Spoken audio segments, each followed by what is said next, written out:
This very delicious blast from the past has been around for about 3,000 years. Kibbeh or Kebbeh is undoubtedly the most iconic Levantine food, as it's the national dish of two countries in the region, Syria and Lebanon.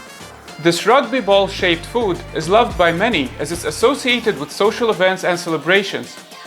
Today I'll be showing you how to prepare it at home, so don't go anywhere.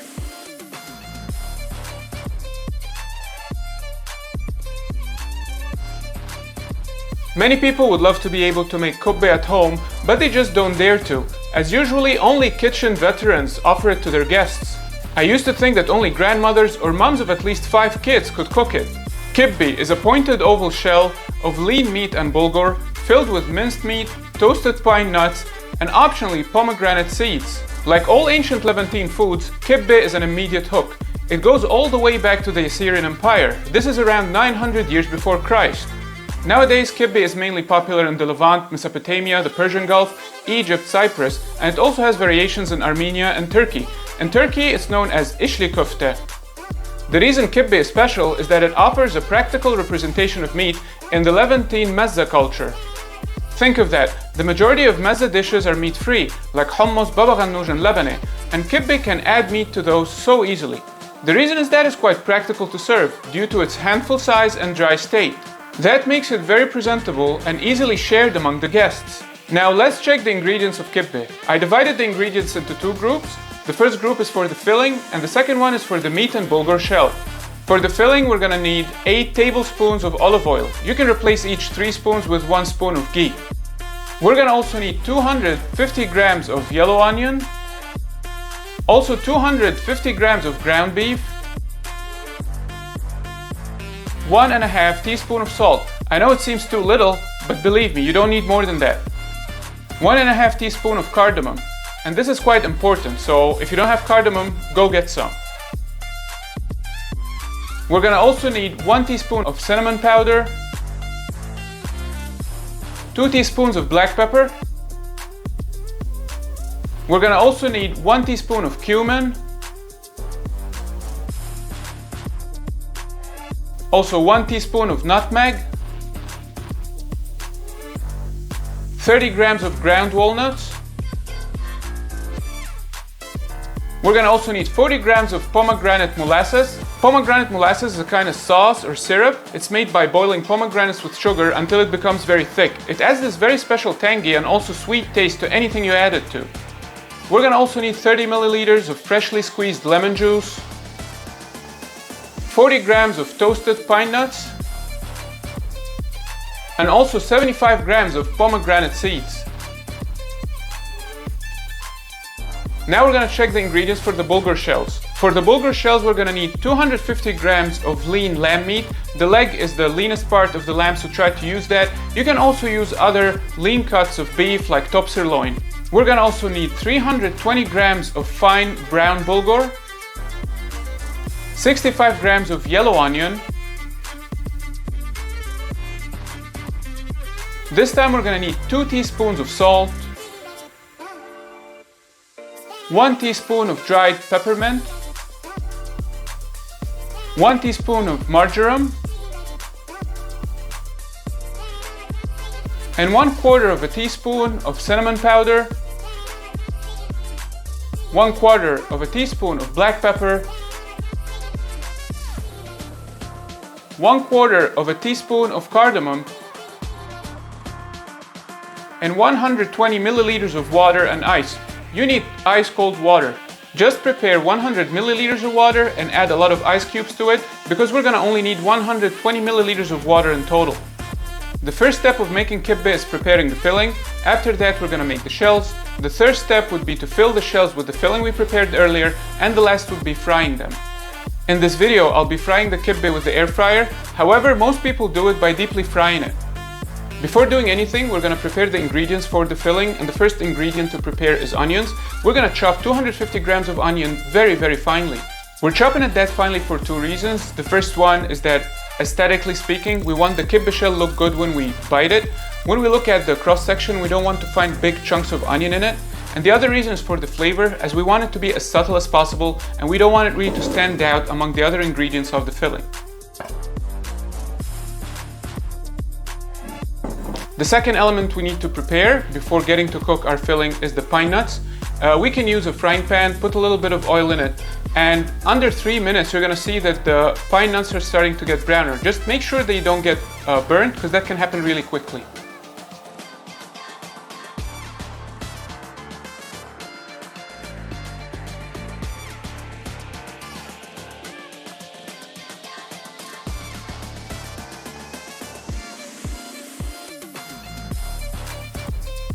The third ingredient we need to prepare for the filling is the walnuts, and we're going to put 30 grams of walnuts in a food processor or a chopper. Just make sure it doesn't reach the level of fine powder, because we want to feel it while we bite the kibbeh shell.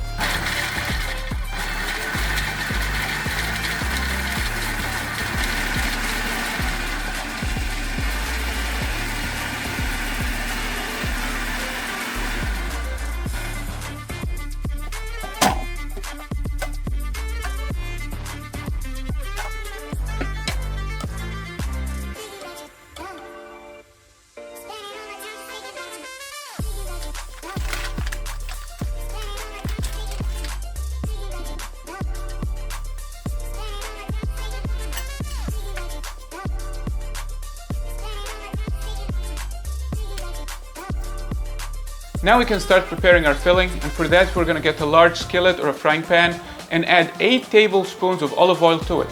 You can replace each 3 tablespoons of olive oil with 1 tablespoon of ghee. We're going to set the stove to the highest temperature possible, and after a couple of minutes the ghee or the olive oil will get really hot, and we can add the onions at this stage. After adding the onions, we're going to keep stirring it continuously for about 5 minutes until it gets softened and a little bit translucent.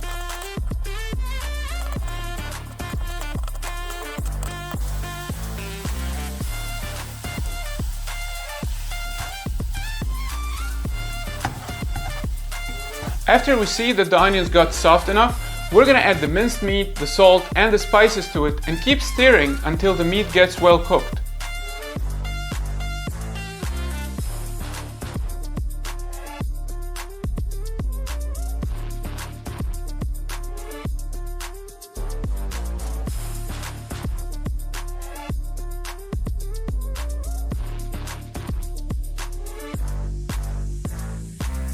After the meat got fully cooked, you can take it off the stove. Set it aside until it cools completely down, and once it does, you can add the rest of the ingredients to it. Now we can add the pine nuts, the pomegranate molasses, the pomegranate seeds, the lemon juice, and the ground walnuts.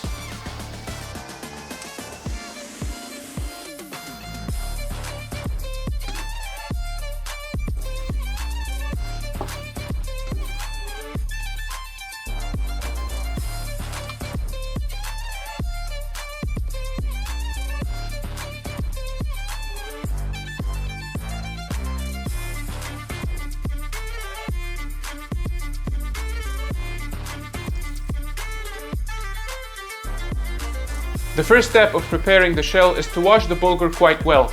You can wash it up to 3 or 5 times, but make sure you don't keep it for long in water, as we want it to be crunchy after it gets fried. If you leave it for long in water, it would get a little bit mushy, and the contrast of texture between the shell and the filling wouldn't be much felt.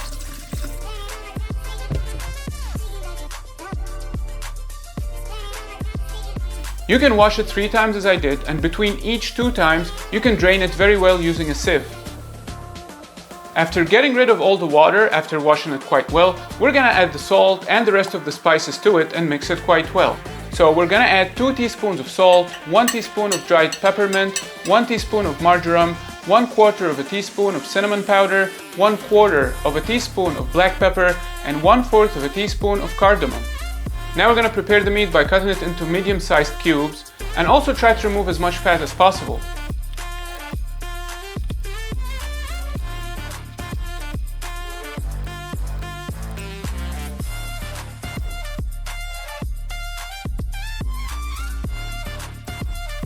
Now we're going to prepare the onions, and unlike the onions we used in the filling, we're going to only use 65 grams of onions, and we don't need to chop them very finely. The reason is that we're going to blend it with the 250 grams of meat in the food processor. As we now have the meat cubes and the chopped onions, we're going to put them in the food processor and blend them for about 3 minutes until they turn into a paste.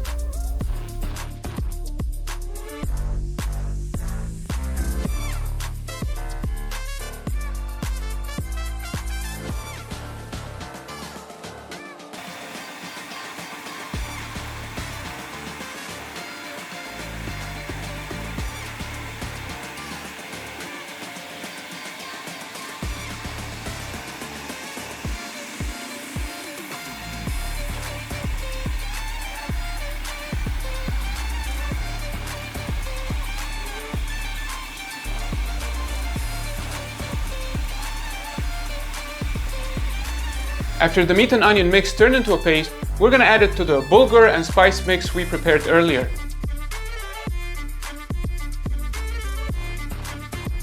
After that, we're going to mix them all together with our hands until they become all homogeneous, while we're adding the ice-cold water that we prepared earlier.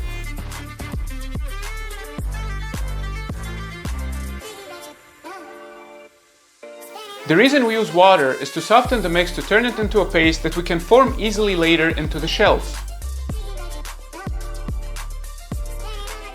The reason we use ice-cold water is to suppress any bacterial growth in the raw meat while we're preparing it, as it might take up to an hour.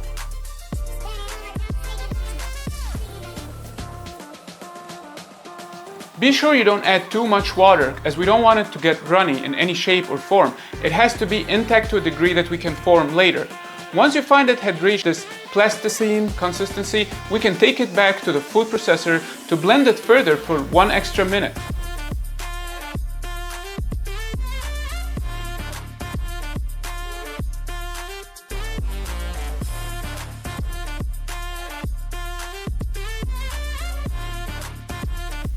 After blending it for 1 extra minute in the food processor, we're going to take it out and repeat the hand mixing process for 3 more minutes.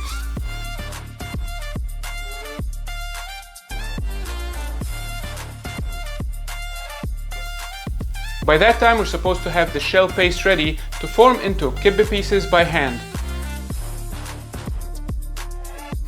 For that, we're going to create balls out of this paste of the weight of 45 up to 60 grams each. After that, we're gonna wet our hands and start turning the balls into further softer balls.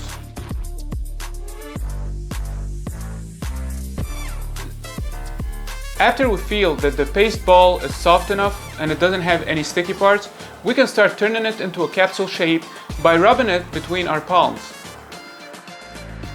Once the paste reaches the capsule shape, we're gonna poke a hole in it with our index finger and start making room inside by thinning the walls of the shell to make room for the filling to follow.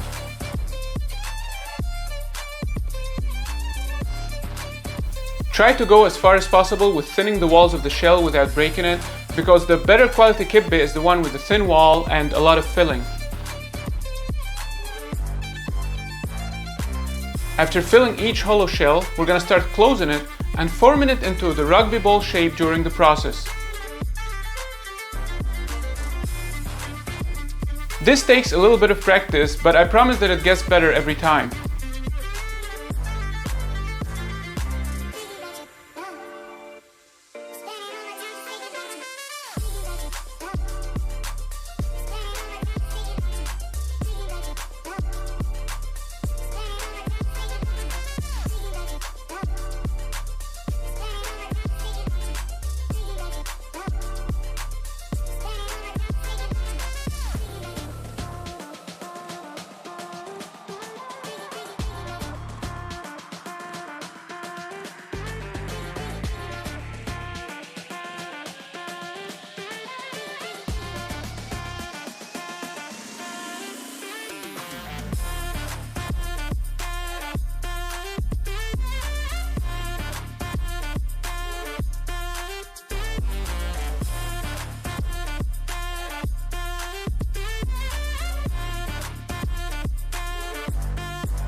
After having our shells filled and ready, we're going to be frying them, and as I mentioned earlier in the episode, I'll be frying them today using the air fryer. I'll be using the setup of 190 degrees for 14 up to 20 minutes after spraying them with olive oil.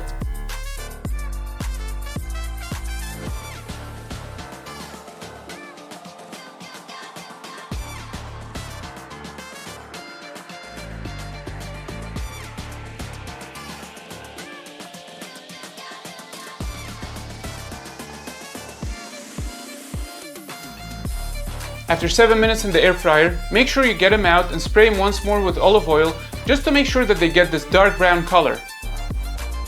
Now we have our fantastic kibbeh shells waiting for us to eat, but be careful as it's going to be really hot once it's out from the air fryer, so give it a couple of minutes before you bite it, and I promise it's going to be one of the best things you've ever tried.